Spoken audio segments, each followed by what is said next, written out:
하나님께서 고인이 되셨네요. 그러니까 지난달 8월 24일, 연세도 높지 않는데 82세를 일기로 세상을 떠나셨습니다. 그분이 부른 노래 중에는 하숙생이 가장 유명하죠. 하숙생. 인생은 나그네 길 어디서 왔다가 어디로 가는가.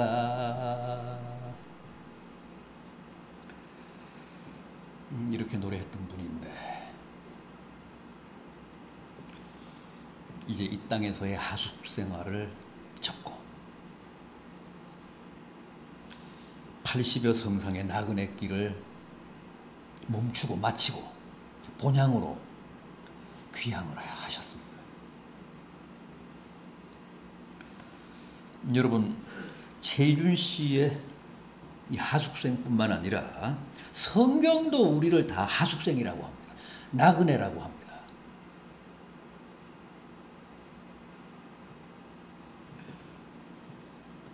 오늘 우리가 함께 본 본문 13절 하반절도 보십시오.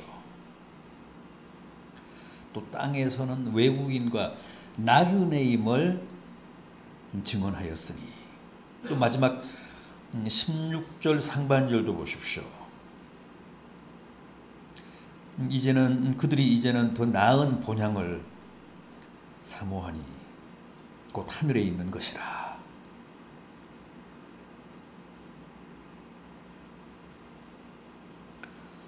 오늘 본문뿐만 아니라 성경에 나오는 유수한 믿음의 선진들도 다 자기를 나그네라고 고백합니다.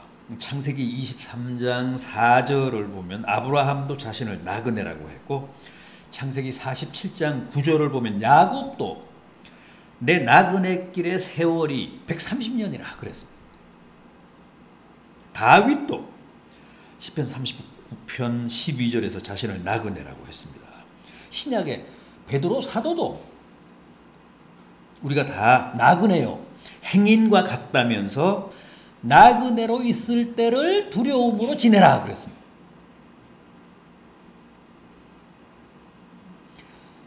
우리는 다 나그네입니다. 우리는 지금 다 객지 생활하고 있습니다.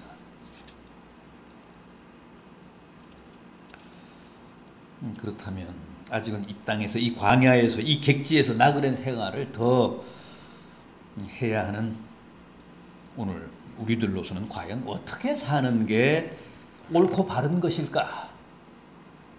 어떻게 살아야 나그네 분수에 맞을까? 하숙생 신분에 어울릴까? 최희준 씨는 정일랑 두지 말고 미련일랑 두지 말라 그랬습니다. 성경은 뭐라고 말씀하시는지, 뭐라고 충고하는지 한번 보겠습니다. 먼저 현재, 지금의 이 현세에 너무 집착하지 말라고 합니다. 주어진 오늘의 과제와 현실에 성실하고 충실하되, 그래서 책임적인 인생을 살되, 거기에 안주하면 안 된다고 합니다.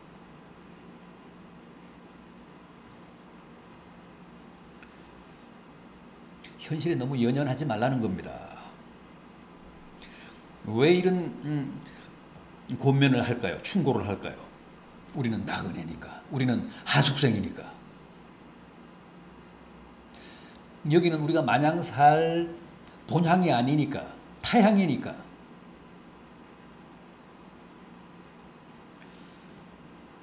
우리는 그냥 광야를 거쳐가듯 그렇게 세상을 사는 게 맞습니다. 이스라엘 백성들은 거기에 아무리 물이 많고 숲이 우거진 오아시스라고 해도 절대 정착하지 않았습니다. 거기에 씨 뿌리지 않았고 거기에 무슨 뭐 홍해에서 낚시하지 않았고 사냥하지 않았습니다. 미련 없이 천혜의 오아시스인 엘림도 떠났습니다.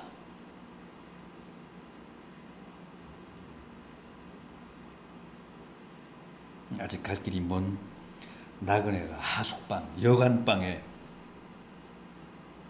마냥 문구적돼서야 되겠습니까? 보면 어떤 사람들은 마치 이 땅에 천년만년 살듯이 아예 말뚝을 박는 사람들이 있습니다. 그런 사람들은 다 불쌍한 사람들이고 불행한 사람들입니다. 그런 사람들은 돌아갈 고향이 없어서, 아버지 집이 없어서, 본향이 없어서 그럽니다.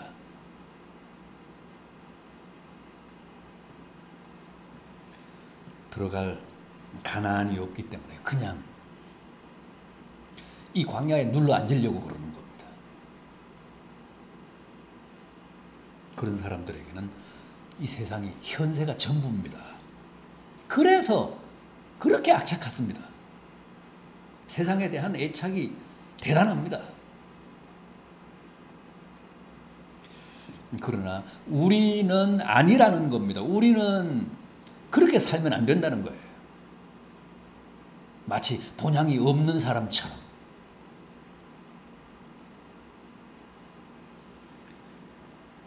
우리는 여기가 아니라 요단강을 건너 들어갈 가나안이 우리의 최후의 목적지입니다.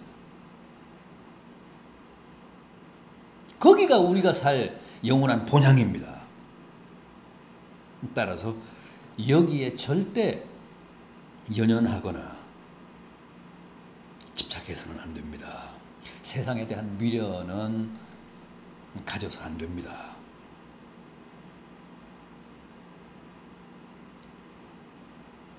다음 나그네는 모든 무거운 짐을 내려놓고 최대한 간편한 몸으로 살아야 한다고 합니다. 오늘 본문은 히브리서 11장인데 12장 1절 보십시오. 우리에게 구름같이 둘러싼 허다한 증인들이 있으니 모든 무거운 것과 얽매이기 쉬운 것을 벗어버리라.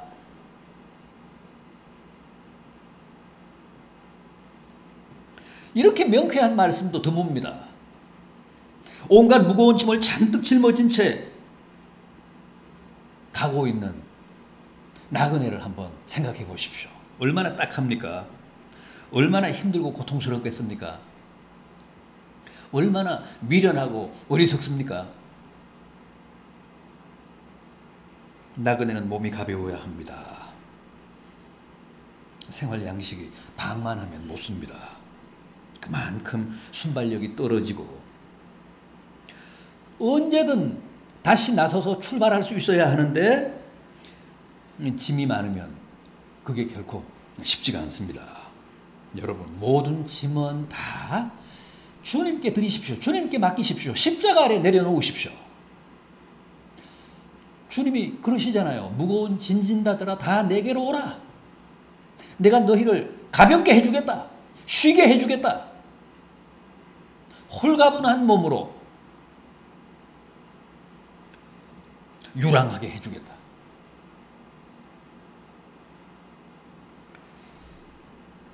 가진 게 많아 짐이 무거운 사람은 어쩔 수 없이 뒤처집니다. 그러면 자칫 가나안 행군에서, 가나안 대열에서 낙오할 수도 있습니다. 도태될 수도 있습니다. 어리석은 나그네는 객지에다 자꾸 투자하고 길에다 자꾸 돈을 뿌리지만 지혜로운 나그네는 한 푼이라도 알뜰히 아껴서 천국 창고에, 천국 곳간에, 천국 은행에 축적합니다.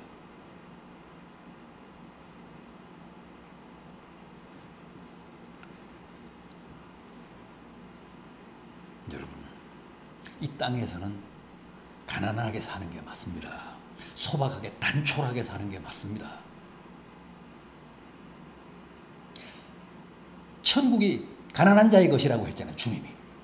딱 그 말씀입니다. 거기 다른 뜻이 없습니다.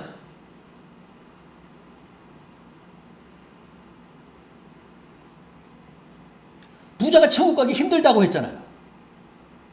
그 뜻입니다.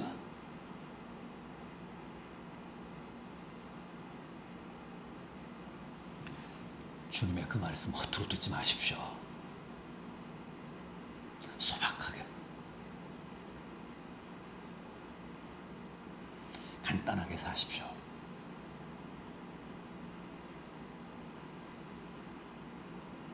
하나 더 있습니다. 나그네는 늘 고향을, 본향을 사모하며 살아야 한다고 합니다. 본문 16절을 보십시오. 그들이 이제는 더 나은 본향을 사모하니 곧 하늘에 있는 것이라.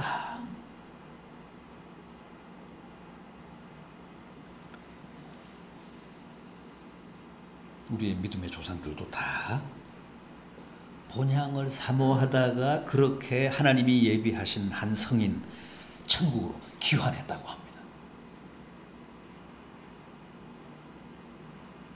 나그네는 오직 고향, 본향이 그 인생의 목표고, 본향으로 돌아가는 것이 그 생의 궁극적인 목적입니다. 우리의 종착지가 본향입니다. 천국입니다. 가나안입니다.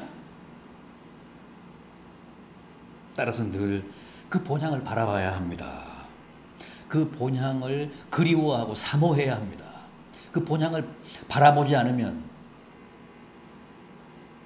목적지를 상실할 수도 있습니다.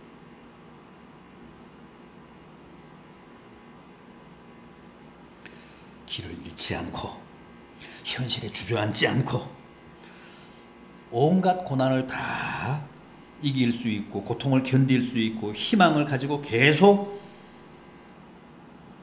행군할 수 있기 위해서는 우리의 최종 목적지인 본향을, 천국을 대망해야 합니다.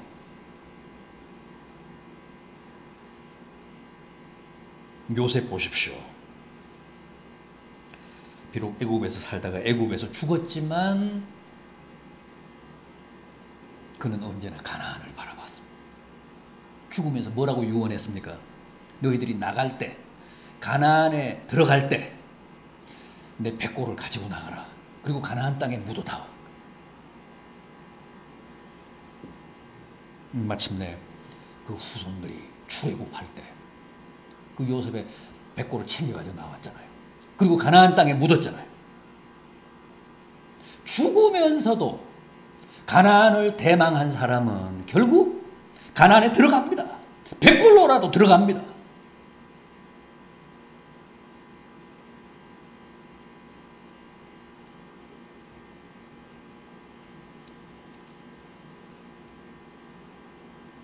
고향에 가고 싶어도 못 가는 사람들을 우리가 실향민이라고 합니다. 실향민, 얼마나 안타깝고 얼마나 측은한 인생들입니까? 고향을 잃어버린 사람, 고향에 갈 수 없는 사람. 그런데 우리는 실향민이 아닙니다.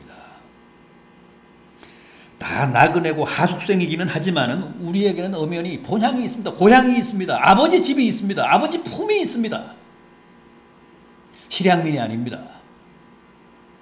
우리는 지금도 본향을 향해 나아가고 있습니다.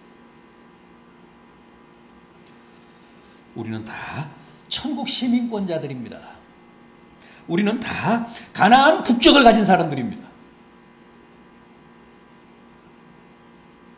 한시도 한순간도 그 사실을 잊지 마십시오. 망각하지 마십시오.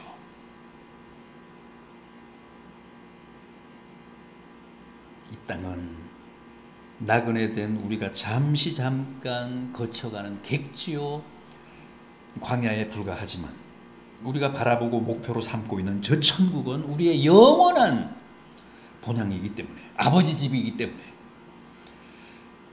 늘 그 사실을 기억하시고 기뻐하시고 또 감사하시며 희망을 가지고 사셔야 마침내 때가 되면 아버지가 부르시면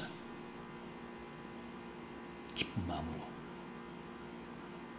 가나안에 입성해서 아버지 품에 안깁니다. 부디 그렇게 사시고 또 그렇게 승리하시는 성도들 되시기를 진심으로 기원합니다. 기도하겠습니다.